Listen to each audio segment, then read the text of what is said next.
vamos a iniciar cantando el Salmo número 1, con un pequeño arreglo a la letra del Salmo número 1 en la Reina Valera del 60 y aprovechando una melodía ya conocida de nuestro himnario Celebremos su Gloria, vamos a iniciar adorando a nuestro Dios con el cántico de este hermosísimo salmo.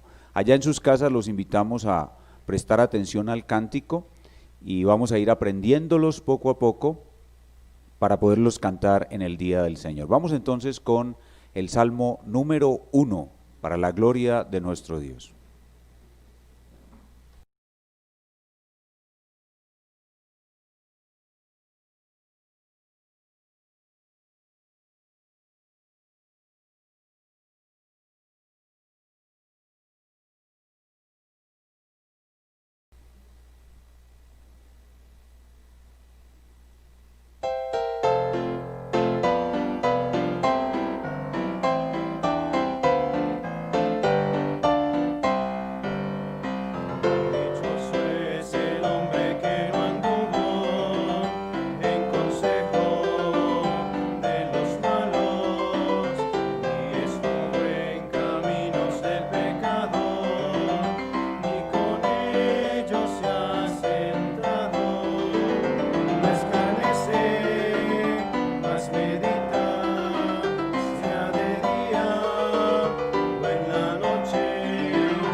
Muy bien, vamos ahora con una corta oración a prepararnos a invocar el nombre del Señor para escuchar la exposición de su palabra.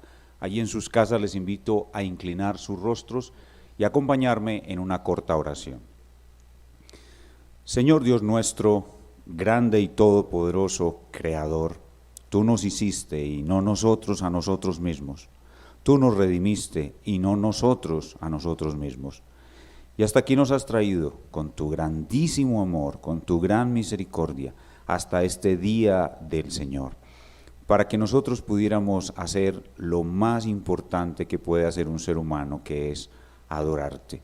Hoy te damos gracias porque estamos unidos a ti por medio de tu Hijo y podemos adorarte en este día santo, este día que tú separaste para la adoración, para la comunión, para el deleite de nosotros contigo, tuyo con nosotros y para que nosotros te adoremos. Te rogamos que completes la obra que has comenzado en nosotros de manera especial.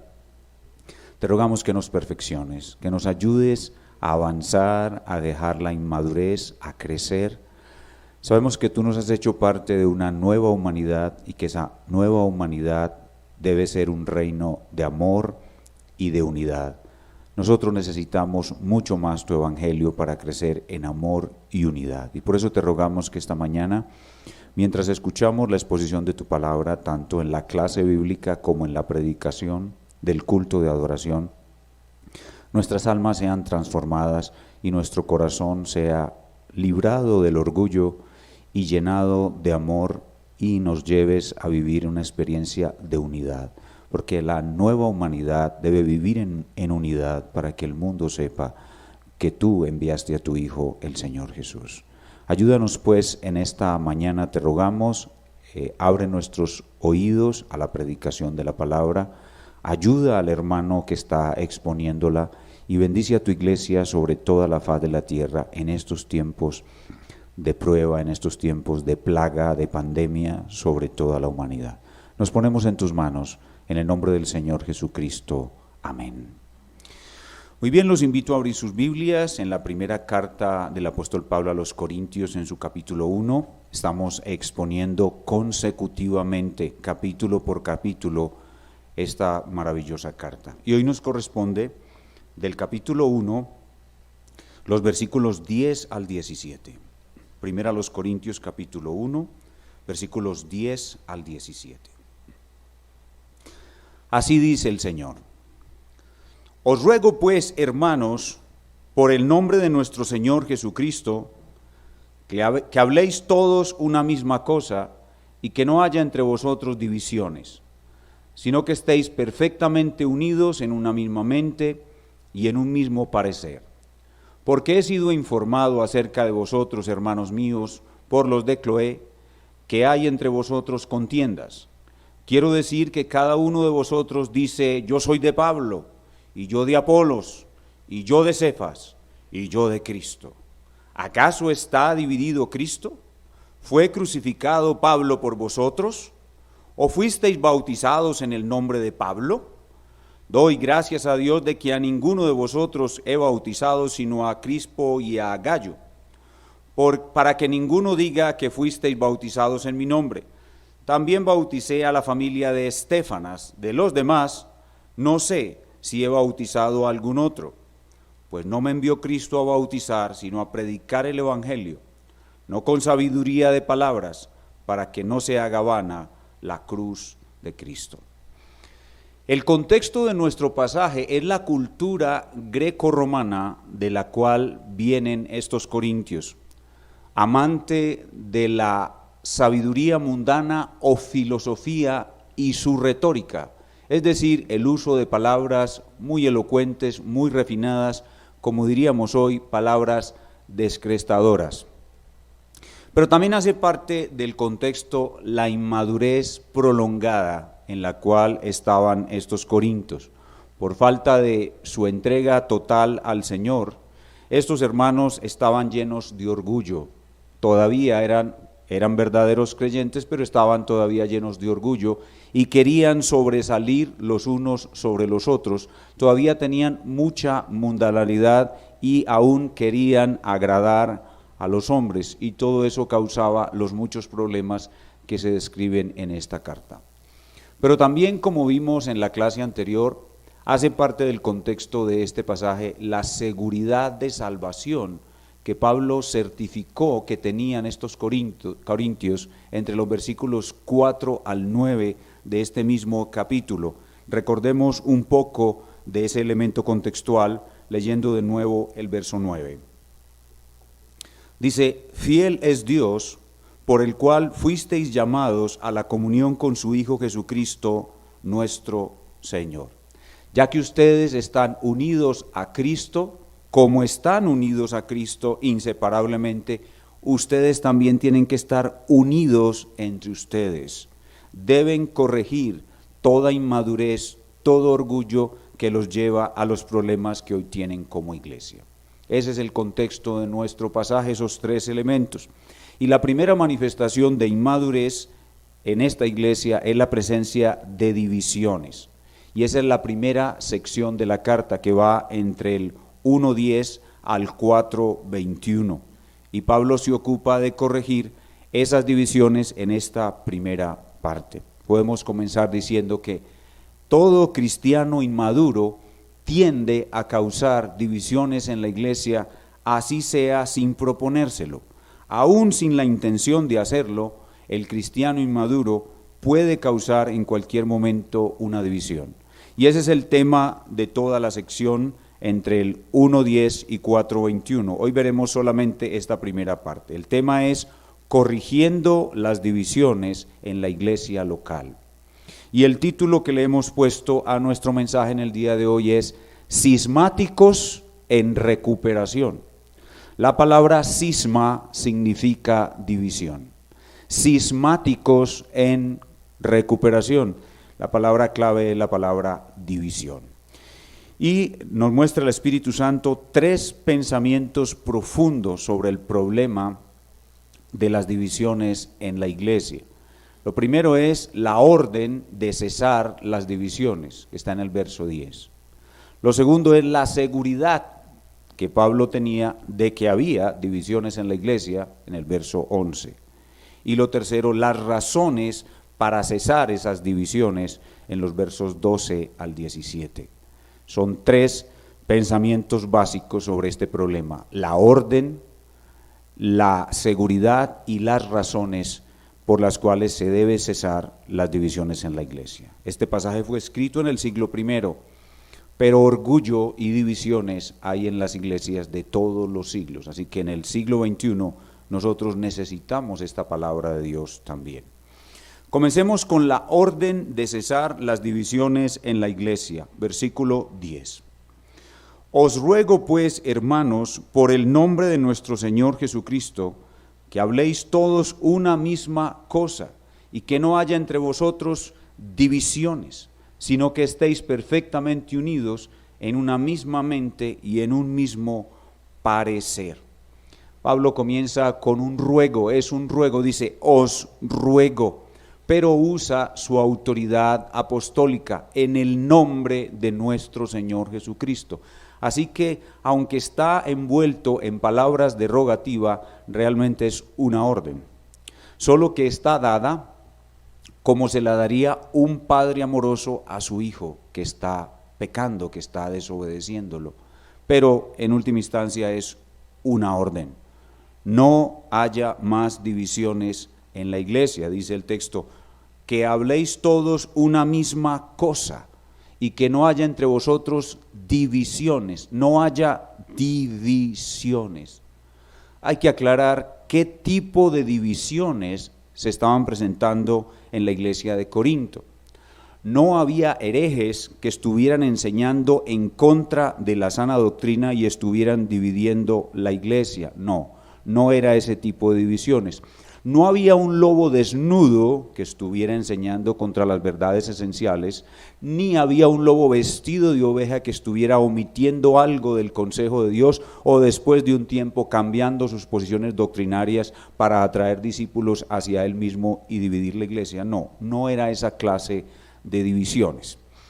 El problema que había, las divisiones que había, muy probablemente era comenzando con la ya conocida dificultad que tenían las iglesias primitivas entre los creyentes de trasfondo judaico y los creyentes de otras naciones, que por las diferencias que había entre los dos ya había cierto elemento divisivo, pero a eso le agregamos que estos corintios estaban habituados a la sabiduría mundana o filosofía con sus palabras muy refinadas. Y con base en el apego a esas cosas, sabiduría mundana y retórica, ellos habían evaluado a los maestros de la palabra que Dios les envió desde su apego a esas cosas.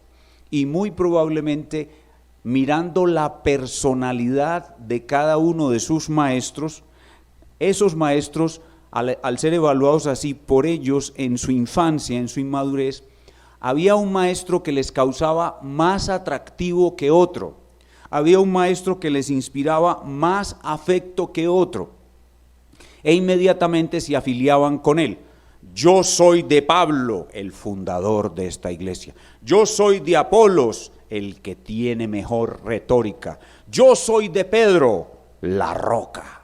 Yo soy de Cristo, yo no sigo a hombres. Así, siguiendo ese afecto, esa predilección por la personalidad del predicador, esa búsqueda de cierta sabiduría mundana, filosofía y retórica en los maestros, se habían afiliado a esos predicadores como su héroe, como su celebridad, pero el problema es que menospreciaban a los otros, a los que no estaban en su grupito. Los de su grupito eran sus hermanos del alma, pero los otros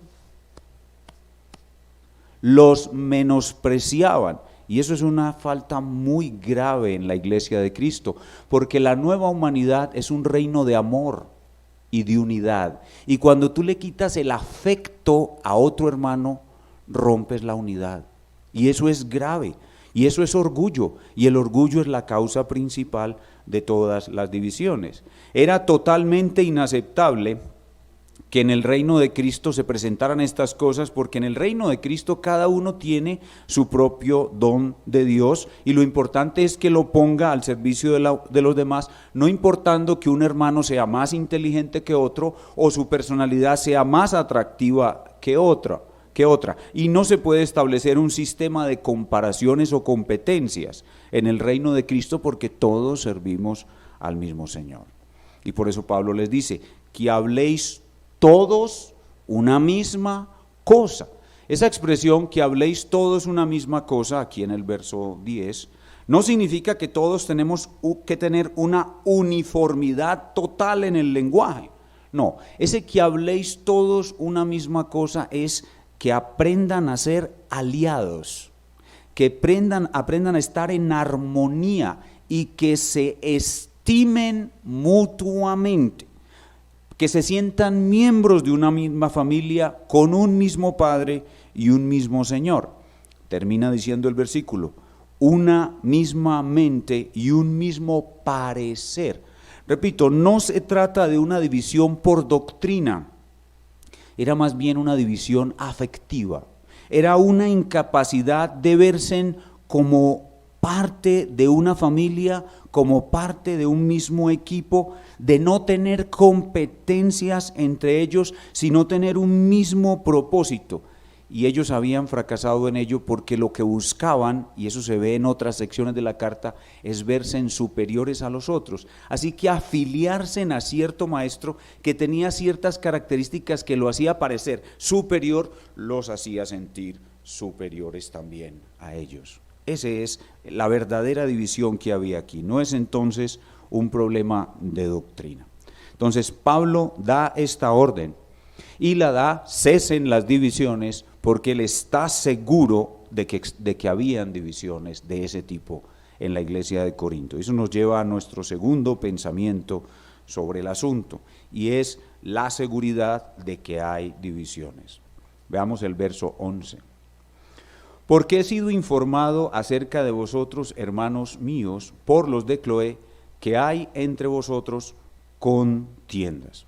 La seguridad de que existían estas divisiones en la iglesia de Corinto le vino a Pablo de un reporte.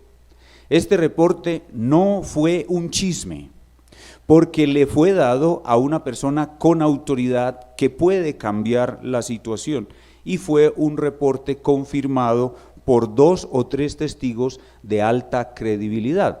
Se está mencionando a los de Cloé, que probablemente pudo ser un grupo familiar o los miembros de alguna asociación o grupo que tenía contacto con el apóstol, que probablemente estaba en Éfeso, y viajaban de Éfeso a Corinto y eran miembros de la iglesia local. Así que el reporte no fue un chisme, fue totalmente certificado y no había duda alguna.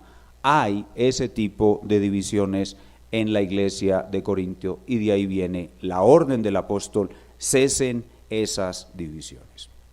Pero ahora vienen las razones por las cuales deben cesar esas y todas las divisiones en la iglesia.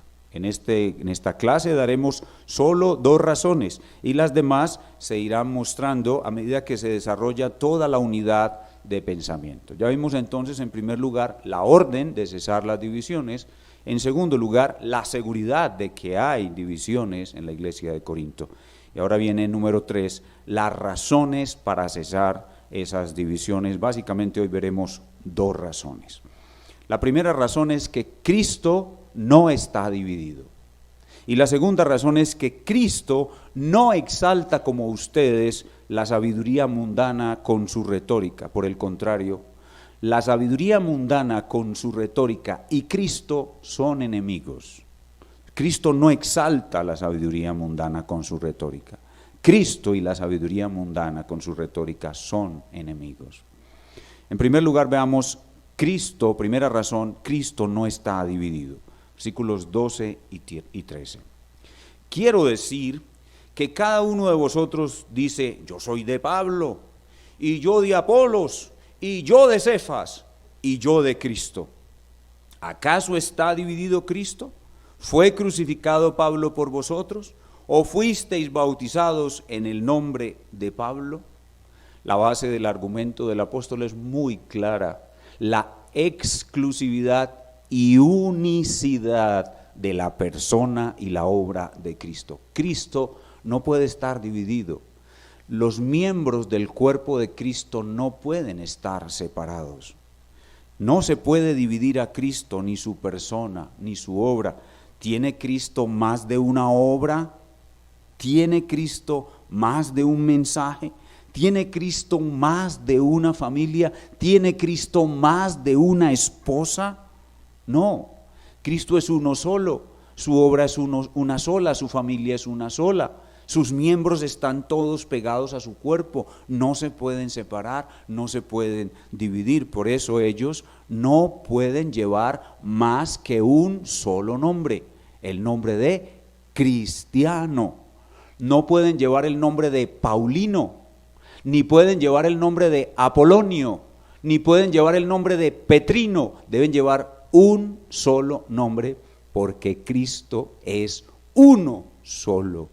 Nadie es como Él, solo Él es el único mediador entre Dios y el hombre. Solo Él es el redentor de la nueva humanidad y nosotros los que hemos sido salvados por Él debemos llevar un solo nombre e invocar un solo nombre. Uno es el nombre que nos une a nuestro Dios, uno es el nombre que nos acerca a nuestro Dios, uno es el nombre que nos madura en la fe, uno es el nombre que nos permitirá entrar al cielo. Cristo nuestro Dios, solo ese nombre.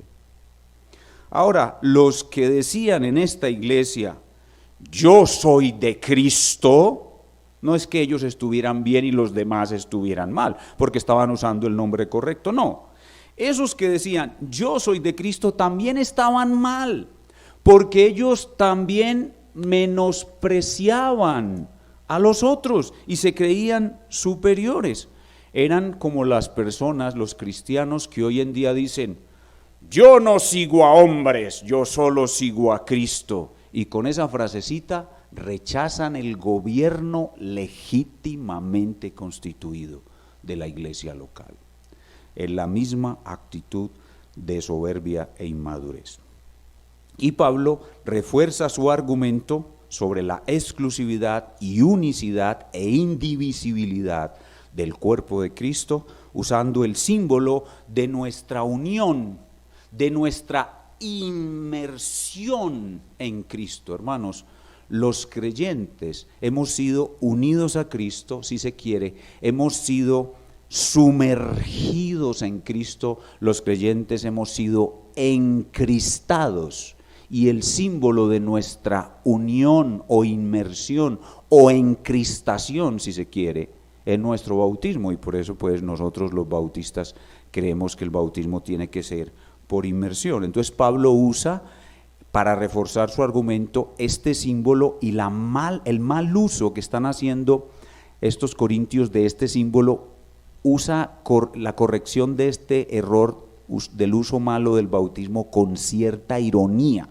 Se escucha, se nota cierta ironía en esta sección del apóstol cuando él usa la el comentario sobre el bautismo. Observen otra vez el versículo 14. Doy gracias a Dios de que a ninguno de vosotros he bautizado, sino a Crispo y a Gayo, para que ninguno diga que fuisteis bautizados en mi nombre. Y es como si Pablo estuviera dictando la carta y estaba allí alguien que le recordó: Pablo, pero también bautizaste a los de Estéfanas. Ah, sí, también bauticé a la familia de Estefan, pero de los demás no me acuerdo. No sé si he bautizado a algún otro. Noten allí como ese tono de ironía. Y es que esa situación providencial de que Pablo había bautizado a muy pocos en aquella iglesia, sirvió, fue a favor de esta corrección, porque había allí hermanos que estaban utilizando el ¿quién me bautizó? Para aumentar el partidismo, para aumentar el sectarismo, para aumentar el exclusivismo. Entonces Pablo dice con cierta ironía: no me envió Cristo a bautizar, sino a predicar el evangelio. Y aquí tenemos que tener cuidado de analizar el texto en su contexto, porque eso no significa que el bautismo sea sin valor o que se pueda omitir. No, en ninguna manera. Solo que estos corintios inmaduros estaban utilizando mal ese símbolo. ¿Y quién se lo administró? Para aumentar el partidismo, el sectarismo. Entonces esta es la primera razón. La primera razón es: Cristo no está dividido, y el símbolo de nuestra unión con Cristo no debe ser mal utilizado para aumentar el sectarismo. La segunda razón por la cual deben cesar ya mismo las divisiones en la iglesia es que Cristo no exalta, como los corintios, la sabiduría mundana con su retórica, sino que nos da su mensaje claro y sencillo: la cruz. Porque el mensaje de la cruz es lo que trae humildad. Y la humildad es lo único que produce unidad. Lo único que produce unidad es que seamos humildes. Entonces, lo que la iglesia necesita siempre es el sencillo mensaje de la cruz, no la sabiduría mundana, ni siquiera presentar el mensaje del evangelio adornado con sabiduría mundana, porque eso lo diluye y le quita potencia. El mensaje de la cruz tiene que ser claro y sencillo para que podamos ver a Cristo en toda su humillación y nos avergoncemos de no ser tan humildes como Él, y buscando la humildad crezcamos en unidad. Por eso Pablo dice entonces en el versículo 17, segunda parte, dice: no me envió Cristo, leámoslo todo, pues no me envió Cristo a bautizar, sino a predicar el evangelio, no con sabiduría de palabras, para que no se haga vana la cruz de Cristo. Esto nos hace pensar que algunos en la iglesia de Corinto querían agradar a los hombres y querían que el evangelio fuera envuelto en esa sabiduría mundana, en esa filosofía, para agradar a otros y hacer el mensaje más potable, más asequible, para ser menos discriminados, separados y rechazados por los filósofos. Así pues, que estos corintios, atentos al uso de esas palabras sofisticadas, muchos de ellos quizás habían preferido a Apolos, porque Apolos usaba palabras muy refinadas. En cambio, Pablo era sencillo en sus enseñanzas y su apariencia no era muy impresionante, y por eso algunos se habían afiliado más a Apolos que a Pablo. Vean conmigo 2 Corintios 10:10, donde se nos menciona que Pablo no era un hombre de apariencia impresionante y sus palabras no eran de mucha elocuencia. Y por eso estos corintios inmaduros tal vez lo comparaban con Apolos, y esa era una de las razones por las cuales este cisma se estaba desarrollando. 2 Corintios 10:10 dice: estos falsos apóstoles, en la iglesia de Corinto había algunos falsos apóstoles que fomentaban estas divisiones. Dicen: porque a la verdad, dicen, las cartas son duras y fuertes, mas la presencia corporal débil y la palabra menospreciable. Esta es una de las causas de aquellas divisiones, el apego residual a la retórica. Por eso Pablo dice: no, es que a mí Cristo no me envió a hablar con retórica refinada. sino a predicar la cruz. No me envió a hablar con sabiduría mundana y no tengo necesidad de agradar a los hombres, así como estos corintios inmaduros todavía sí tenían necesidad de agradar a los hombres. Vean conmigo 1 Corintios 3, versículo 21.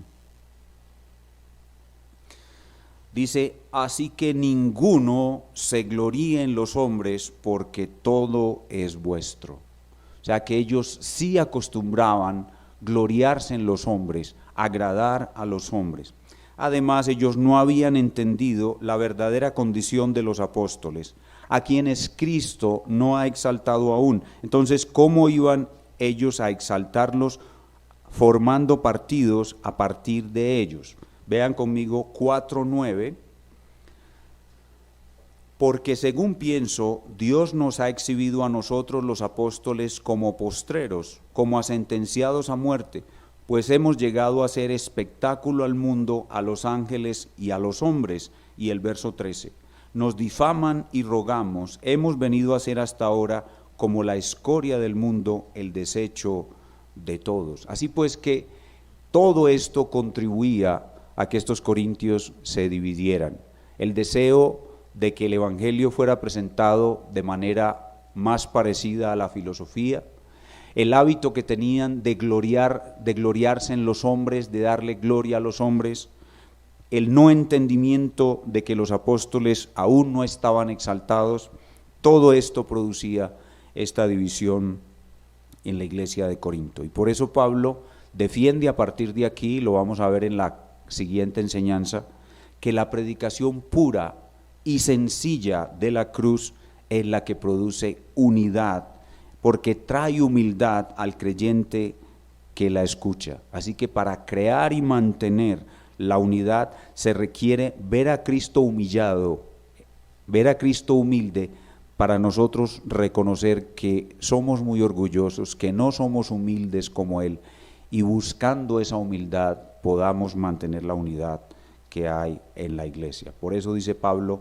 no me envió Cristo a predicar con sabiduría de palabras, para que no se haga vana, sin utilidad, la cruz de Cristo. La cruz de Cristo es útil cuando ella se presenta de manera sencilla, nos muestra a Cristo humilde y nos hace ver que nosotros no somos humildes, y de esa manera crecemos en humildad y mantenemos la unidad.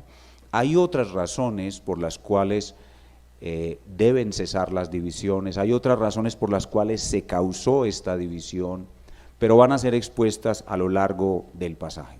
Por ahora vamos a concluir diciendo, así dice el Señor, cesen ya las divisiones. Es una orden, porque Cristo no está dividido y Cristo no aprecia como ustedes la sabiduría mundana con su retórica, ni da gloria a los hombres como ustedes. Así que corrijan eso, únanse en mente, únanse en un parecer, únanse en afecto, aprendan a trabajar en equipo con humildad, y para mantener la unidad, prediquen de manera clara y sencilla la cruz de Cristo. Veamos entonces ahora algunas aplicaciones. Esto era lo que estaba sucediendo en el siglo I. Ahora veamos algunas aplicaciones para nosotros hoy en el siglo XXI. En primer lugar, tenemos que decir que nosotros hoy en el siglo XXI tenemos el mismo orgullo que tenían estos corintios y que necesita el evangelio, pero nosotros tenemos otras causales de división entre nosotros. No es la filiación a maestros, no es esa la causa de división entre nosotros. Hoy nosotros tenemos otras causas de división, las voy a mencionar brevemente. Las causas principales de división que tenemos en las iglesias del siglo XXI, particularmente nosotros, las iglesias de la Reforma, es el legalismo. El legalismo es la causa número 1 de división entre la iglesia reformada. También son las diferencias que tenemos en asuntos de libertad de conciencia y asuntos secundarios. También cuando no estamos de acuerdo con los pastores, y también los retiros de la iglesia, de la membresía de la iglesia, sin una causa bíblica. Voy a repetirlas otra vez. Número 1, el legalismo. Número 2, las diferencias en asuntos de libertad de conciencia y asuntos secundarios. Número 3, no estar de acuerdo con los pastores en las decisiones que ellos toman. Y número 4, retiros de la iglesia sin causa bíblica. Hoy tenemos en nuestra iglesia hermanos que se van fácilmente a los extremos y buscan ganar seguidores dentro de la iglesia de su posición extrema. Ellos no tienen la intención de dividir la iglesia, y creen que están avanzando la causa de Cristo, pero pueden causar una división. Un ejemplo, hermanos que se inclinan a posiciones extremas con respecto al rol de la mujer en la iglesia. Además añaden que todos los matrimonios deben tener una gran cantidad de hijos y que todos esos hijos deben ser educados en casa, que no se deben mandar al colegio. Ya esa configuración, esos elementos, ya es un conato, un principio de división en la iglesia. Y eso es frecuente en las iglesias de la Reforma. El otro punto es no estar de acuerdo con los pastores. No estar de acuerdo con los pastores. Ejemplo claro, estamos en esta pandemia, los pastores hemos decidido obedecer al gobierno, creemos que es prudente y sabio. Algunos hermanos no están de acuerdo con que obedezcamos al gobierno y quieren que desobedezcamos al gobierno y se molestan con eso. Se molestan y no están de acuerdo con los pastores. Bueno, si tú no estás de acuerdo con los pastores, no debes andar diciéndoselo a los demás, porque vas a causar una división. Debes sujetarte a los pastores así no estés de acuerdo. Esas son las reglas del reino de Jesucristo. Así debemos hacerlo nosotros para evitar divisiones. Otra aplicación que vemos derivada del pasaje es que hoy nosotros en el siglo XXI tenemos ciertos hermanos predicadores que se han vuelto celebridades y algunos en nuestra iglesia los siguen con cierta inclinación no sana, pues los hace alejarse de la iglesia local y de sus pastores, del amor y obediencia y sujeción a sus pastores, y en cierta forma se promueve la iglesia virtual. Estos hermanos pueden ser seguidos gracias a las grandes facilidades que hay hoy con los medios de comunicación. Así que la tendencia corintia de hacer celebridades no ha muerto. La tendencia corintia de tener celebridades continúa viva. Y algunos hermanos con una inclinación no sana se acercan mucho a esas celebridades y descuidan a sus pastores y se van alejando poco a poco de sus pastores. Nosotros, hermanos, estamos llamados a ser miembros de una iglesia local. Nosotros estamos llamados a ser miembros de una iglesia local, sujetos a sus ancianos, a sus pastores, con amor, con gratitud. Debemos tener membresía en esa iglesia. No tener la membresía en esa iglesia es no tener que rendirle cuentas a nadie. Y en el reino de Dios todos tenemos que rendir cuentas. Si en el reino de Dios hay alguien que no tiene a quien rendirle cuentas, es una rueda suelta y no está obedeciendo a Cristo, está en una forma de rebeldía. Y si se acerca mucho a estas celebridades, esas celebridades pueden alentarlo a alejarse por completo de la sujeción y del tener que rendir cuentas a sus pastores. Ahora, de otro lado, nosotros no debemos menospreciar a los doctores de la iglesia, no debemos desechar a los doctores de la iglesia. Dios ha dado unos hermanos muy eruditos que son una bendición para toda la iglesia y nosotros no debemos desecharlos, debemos beneficiarnos de ellos, pues el Señor los ha dado, pero tenemos que tener cuidado de no convertirlos en esas celebridades que nos van alejando de la iglesia local y de la sujeción a nuestros pastores. Una tercera aplicación.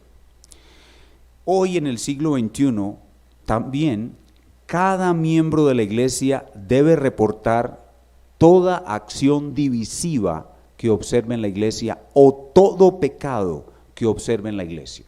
Y debe reportarlo a los pastores igual que los hermanos de Cloé. Hermanos, eso es adecuado. Cuando veas un pecado o una acción divisiva, debes reportarlo a los pastores. Eso no es chisme. Eso no es chisme. Pero si lo reportas a otro hermano, eso sí es chisme. Eso es murmuración. Eso es fomentar la división. Pablo dice aquí abiertamente que fue informado por los de Cloé. Así que cuando tú das un reporte negativo, debes hacerlo sin ningún temor a los pastores, a los que tenemos autoridad, y eso es hacerlo adecuadamente. Y miren que Pablo no tenía ningún reparo en decir, fui informado por los de Cloé, y los de Cloé no tenían por qué tener ningún temor de que les van a decir chismosos, porque Pablo los aventó, como decimos aquí, los echó al agua. Pablo no les está acusando de sapos, no. Pablo está mostrando algo que es totalmente correcto, y es informar a los pastores por causa de Cristo, por causa de la iglesia, incluso por causa del que está pecando, por causa del que está causando las divisiones. Debo informar a los pastores cuando hay pecado, cuando hay principios de división, lo debo informar, y no debo de tener temor de que me llamen sapo o chismoso, porque eso no es chisme, eso es velar por la salud de la iglesia local. Ahora, si alguien viene a ti que no eres pastor con un reporte negativo, debes detenerlo y decirle, ¿tú ya dijiste eso a los pastores? Si no lo has hecho, debes saber que yo lo voy a hacer. ¿Tú estás dispuesto a que yo diga que esa información la recibí de ti, como lo estuvieron los hermanos de Cloé? Si no haces así, entonces también al escuchar el reporte negativo, sin presentar ninguna objeción al pecado de chisme, también estás participando en divisiones. Así que, hermanos, aquí hay una enseñanza muy importante. La iglesia la necesita, nosotros la necesitamos, y que Dios permita que en nosotros haya todos estos principios que mantienen y aumentan la unidad. Unas breves palabras para terminar a nuestros amigos que están conectados con nosotros esta mañana. Amigos queridos, ustedes han visto hoy que las iglesias del Señor Jesucristo tenemos problemas. Pero esto que has visto no es una excusa válida para no creer en Cristo. El hecho de que nosotros los cristianos seamos imperfectos no anula el hecho de que nuestro Salvador es perfecto y que Él te va a juzgar por tus pecados de todas maneras. Así que tú no vayas a llegar a la presencia de Cristo diciendo, Señor, yo no creí en ti porque vi que tu iglesia estaba llena de hipócritas. Porque Cristo te va a decir, sí, es que yo no te pedí que los juzgaras a ellos, yo te pedí que te juzgaras a ti mismo. ¿Acaso no estás tú también lleno de hipocresía y de toda inmundicia?